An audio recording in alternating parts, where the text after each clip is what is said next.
Hey everyone, so this is the first video in with my new reviewing system for the letter grades for dolls and stuff.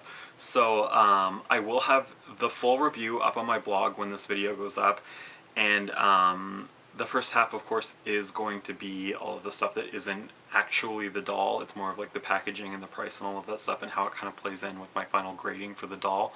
And then of course the doll part will be on there too. So if you want to read more about the packaging, I'm not going to be really talking about that in the video. I'm going to keep it more centered on the doll, so these videos aren't like 40 minutes long, because they're quite, I go into detail on it. So yeah, so the first doll that we're going to be doing in this kind of way is going to be a Bratzilla, is Coletta Spelletta. So yeah, with all of that, let's just get the review started. So here she is. If you guys have seen these in the store yet, you will definitely recognize her. If not, I was quite excited to see them in Canada because I think that they've been out in the States for a little bit. They are obviously like MGA Entertainment's answer to Monster High. It's not very subtle. But I'm trying to like review it completely separate from like my likes and dislikes of Monster High, comparing it to it. It's basically, I'm just trying to do it all on its own, unbiased towards my like of Monster High and that kind of stuff. So first up is going to be the clothing category.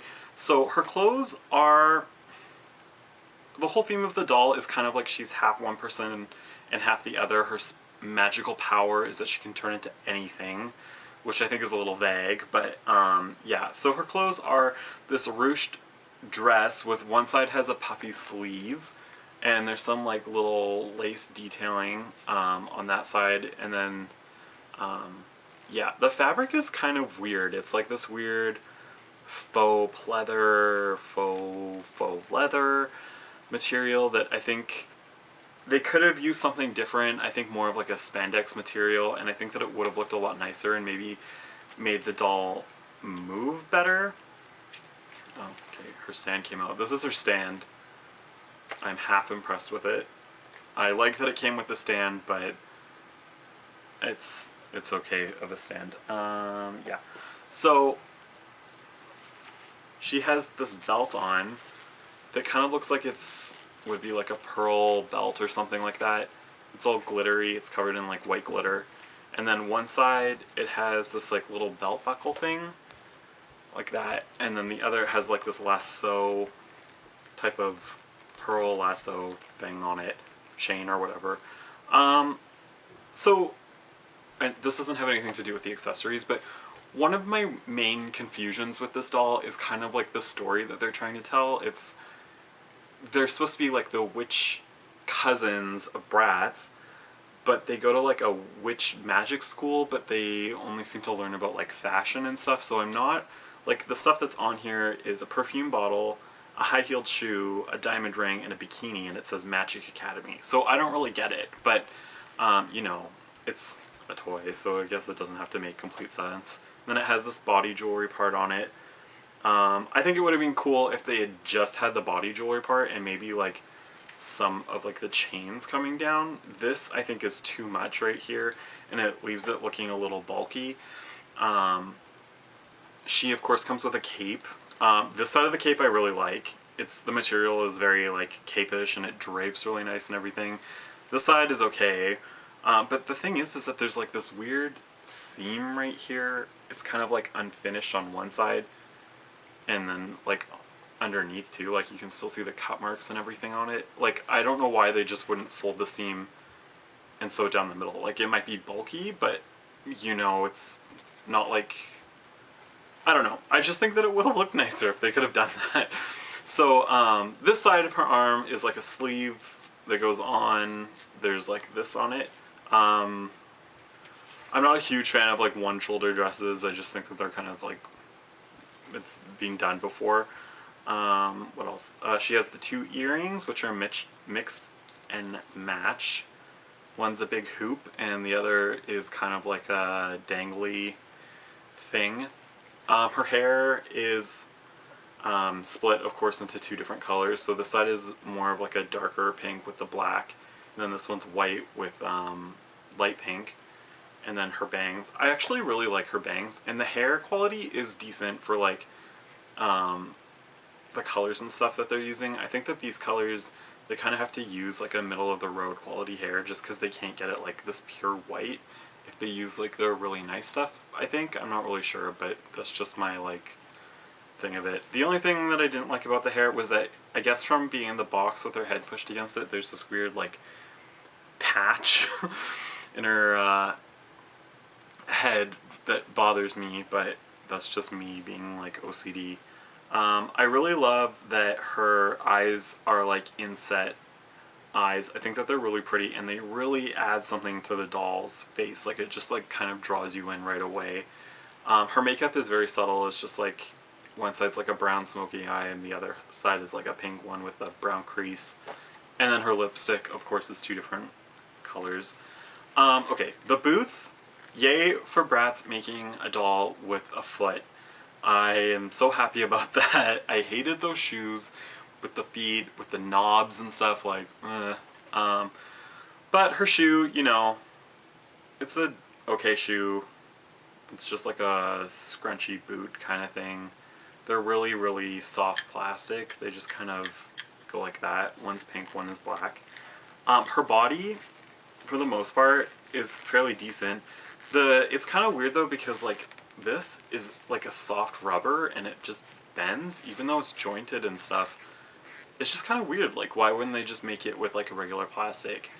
Yeah. Same with her hands. Her hands are made out of that too. Oh, and her cape has like these little attachment things so that you can attach your hand to it, which I actually really like. And she comes with a little witch hat, which is cute. What else can I say about her? Her posability is good. It would probably be a lot better if the dress wasn't made out of this material, because I think that it's really like hindering how you can pose her. But then again, I realized that this doll is not made for like collectors really. It's just kind of a thing.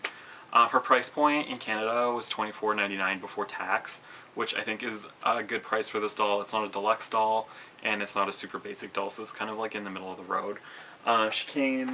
The only thing that she really came with was her broomstick brush. Yay. There was like a cutout picture of like a pet that she's supposed to have, Barcathella Meow, and I was confused. Like I thought that the pet was going to be in there. There was no pet. So I think that that's kind of cheap for MGA to do, is like to show the picture of the pet and then have to make like this little kid go out and buy the pet again. Like I just think that that's kind of a lame thing to do. They could have just made the pet really inexpensive and just put it in there, right?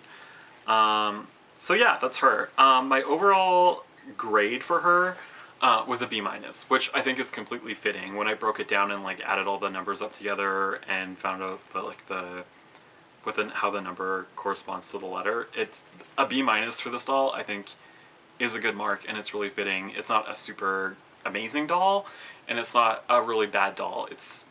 You get what you pay for, and I think that if you really like Bratz, you'll really like this doll. I like her and I don't really like Bratz, so yeah, I would definitely give her a buy if you like Bratz. Of course, okay, now I'm going to go into the thing which this did not affect my scoring or anything like that. It's a clear, she's supposed to be like Frankenstein. I'm getting that, like how she's like made from like different things, she can change into anything, kind of how like Frankenstein is like, you know, Frankenstein's the professor's daughter and she's made of like different parts and like all of that kind of stuff. It's very obvious that that's kind of what they were going for, and I think that that's just kind of lame. Like, they could have done a lot more with this line, I think, if they hadn't just been, it's kind of just like a screw you to Mattel, which that's my opinion of it. You know, and Bratzilla's, like, the name, it implies something different than what they're actually are. Like, that's implying a monster when they're actually just kind of like witches and they're doing magic. So, you know, I think that their storylines of the dolls and stuff could be a little bit more fleshed out. Like Monster High is, if they're wanting to compete with it.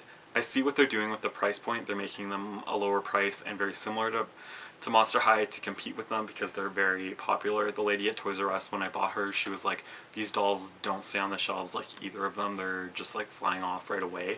So very smart on MGA Entertainment's side of things.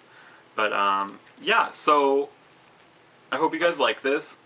She's gonna go on my little stand now. I don't think that I'll be getting any more of them. There is the red-headed one that I saw who is very pretty, but you know, I have one and I'm happy with it. So yeah, I hope you guys liked it, and comment, rate, subscribe. Remember to go to my blog, which is unicornsheart.blogspot.ca, to read the full article, and there's some pictures of her in the box and stuff. So yeah, I'll see you guys later.